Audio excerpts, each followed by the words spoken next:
தென்னாடுடைய சிவனே போற்றி, எந்நாட்டவர்க்கும் இறைவா போற்றி. திருச்சிற்றம்பலம். ஆன்மீக அன்பர்கள் அனைவருக்கும் சிவ திருத்தலம் சேனல் மூலமாக சிவமுத்துக்குமாரின் அன்பான வணக்கங்கள். இந்த சேனலை நீங்க முதல் பார்ப்பவராக இருந்தால் சப்ஸ்கிரைப் பண்ணிக்கங்க. கீழே இருக்கக்கூடிய பெல் ஐக்கானை ப்ரெஸ் பண்ணிக்கோங்க. அப்போதான் நாம் போடக்கூடிய வீடியோக்கள் உங்களுக்கு சரியான நேரத்தில் வந்து சேரும். இந்த திருத்தலம் சேனல் மூலமாக ஒவ்வொரு வாரமும் ஒவ்வொரு பரிகார ஸ்தலங்களை பார்த்துட்டு இருந்தோம். கடந்த வாரம் காரமடை கோயம்புத்தூரில் அமைந்துள்ள திரு நஞ்சுண்டேஸ்வரர் திருத்தலத்தை பற்றி பார்த்தோம். கண்டிப்பாக அது உங்களுக்கு பயனுள்ளதாக இருந்திருக்கும். இன்று நாம் பார்க்க இருக்கக்கூடிய மற்றொரு சிவ திருத்தலம் அருள்மிகு ஞானாம்பிகை உடனாய அருள்மிகு திரு காலத்தீஸ்வரர் திருக்கோயில், உத்தமபாளையம். இந்த திருக்கோயிலோட மூலவர் திரு காலத்தீஸ்வரர், தாயார் ஞானாம்பிகை. இந்த தலத்தின் விருட்சம் செண்பகம்.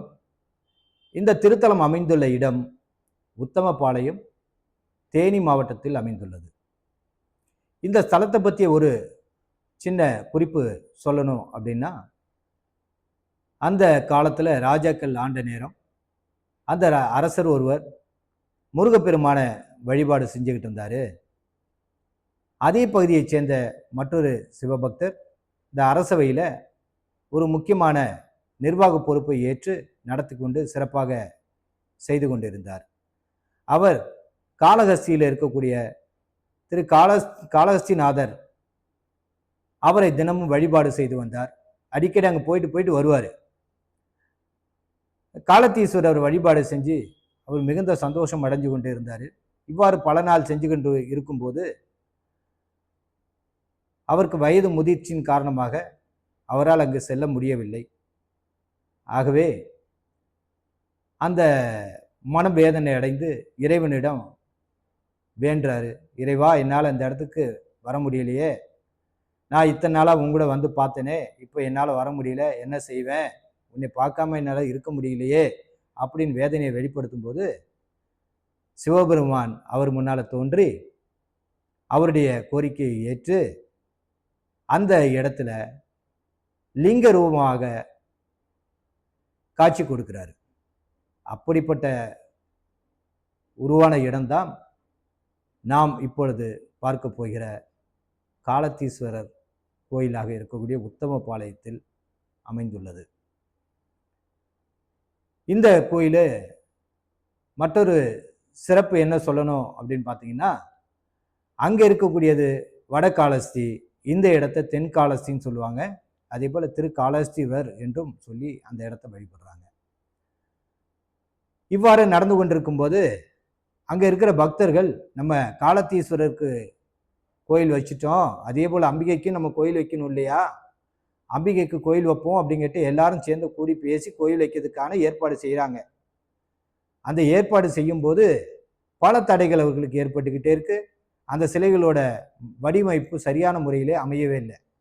அதனால் பக்தர்கள்லாம் சேர்ந்து வருத்தத்தோடு இருக்கும்போது ஒரு நாள் சிவபெருமான் ஒரு பக்தரோட கனவுல வந்து முல்லை பெரியாற்றில் அம்பிகை வருவாள் அப்படின்னு சொல்லிட்டு போயிட்டார். காலையில எல்லாம் முழிச்சு பார்த்து எல்லாம் இந்த விஷயத்த ஒவ்வொருக்குள்ள பரிமாறிக்கிறாங்க. கொஞ்ச நாள்ல வெள்ளம் வருது. முல்லை பெரியாற்றில் ஒரு கூடம் மிதந்து வருது.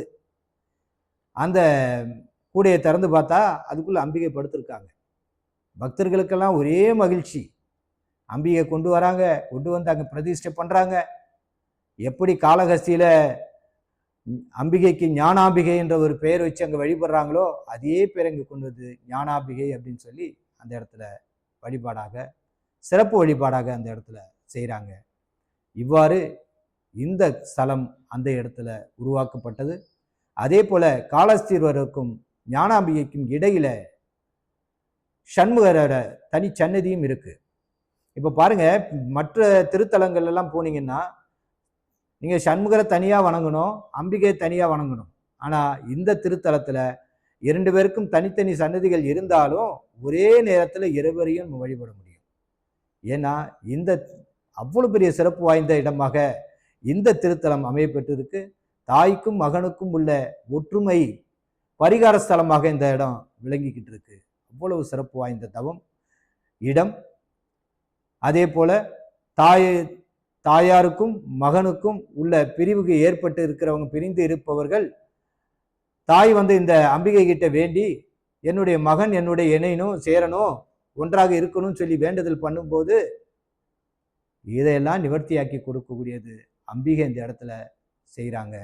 ஆகவே இது பரிகார ஸ்தலமாகவும் மாறி நிற்கிது. மேலும் இந்த தலத்தை பற்றி ஒரு சிறப்பு என்னவென்றால், முல்லை பெரியாற்றின் கரையில் அமைந்துள்ள காலபைரவர் ஒரு விசேஷ மூர்த்தியாக செயல்பட்டு கொண்டிருக்கிறார்.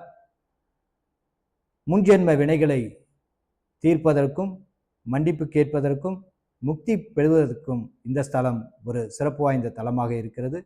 மேலும் நட்சத்திர தோஷம், ராசி தோஷம் போன்றவற்றிற்கும், நிலம் வீடு சம்பந்தப்பட்ட பிரச்சனைகள் இருப்பவர்கள் இந்த ஸ்தலத்தில் வேண்டிக் கொள்ளும் போது அவர்களுக்கு அந்த பரிகார ஸ்தலம் சிறப்பாக நன்மையை கிடைக்கிறது.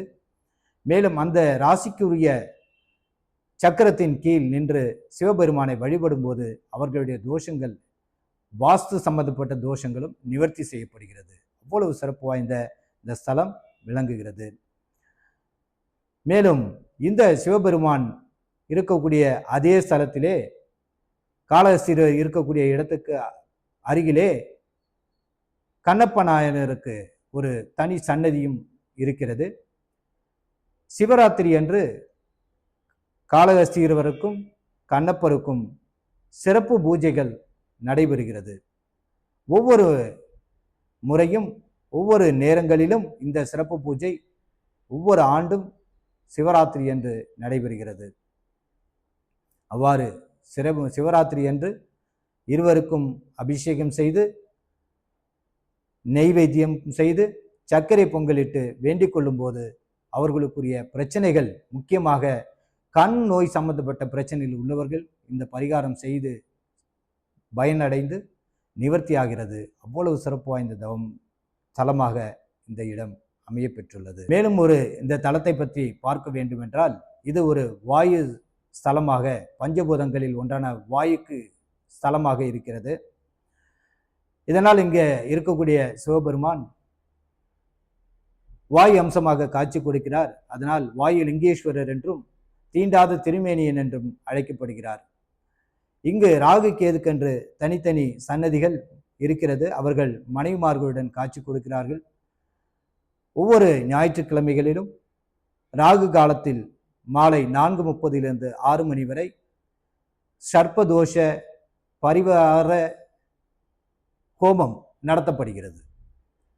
இந்த சர்ப்பதோஷ பரிகார ஹோமத்தில் பல பேர் கலந்து கொண்டு தங்களுக்குரிய தோஷங்களை கழித்து சிறப்பாக வழிபட்டு நன்மை அடைந்து கொண்டிருக்கிறார்கள்.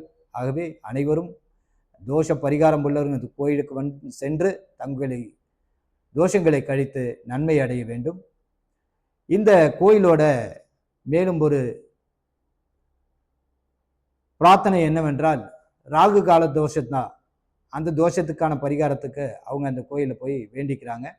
அதே போல் பரிகாரமும் அங்கே செய்யும்போது அம்பாளுக்கு, காளஹஸ்தீஸ்வரருக்கு, ராகு கேதுக்கு அபிஷேகம் செய்து வஸ்திரம் சாத்தி நைவேத்தியம் செய்து பூஜை செய்யும்போது அவர்களுடைய தோஷங்கள் எல்லாம் நிவர்த்தி ஆகிறது. ஆகவே இந்த திருத்தலம் உங்களுக்கு மிகவும் சிறப்பு வாய்ந்த திருத்தலமாக கண்டிப்பாக அமைந்திருக்கும். மேலும் இது உங்களுக்கு பயனுள்ளதாக இருக்கும் என்று நாங்கள் நம்புகிறோம். இதேபோல் அடுத்த வாரம் மற்றும் ஒரு சிவ திருத்தலத்தை பற்றி பார்ப்போம். நன்றி, வணக்கம். திருச்சிற்றம்பலம்.